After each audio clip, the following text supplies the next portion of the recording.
Nih teman-teman, kebetulan ada buah atau pohon yang namanya pohon saliara. Ting bahasa Indonesia nama wing tengarti. Ngan ari di lemur wing mah. Nih, jadi tanaman ini atau buah saliara ini bisa dikonsumsi teman-teman.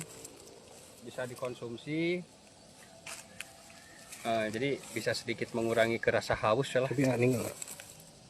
Tuh buah saliara. Ini rasanya manis teman-teman nih. Asli manis.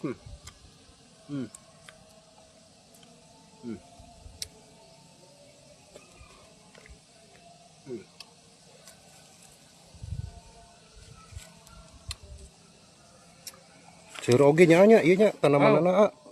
Makanya Mang Ipul kalau kita lagi berpetualang apruk-aprukan kal leuweung mah sebetulnya mah teu hese hakanan teh. Asal daek barang kenyoh we ieu mah.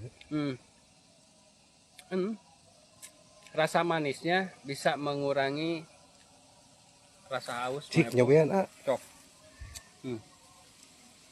Iya. Bener Ya, manisnya.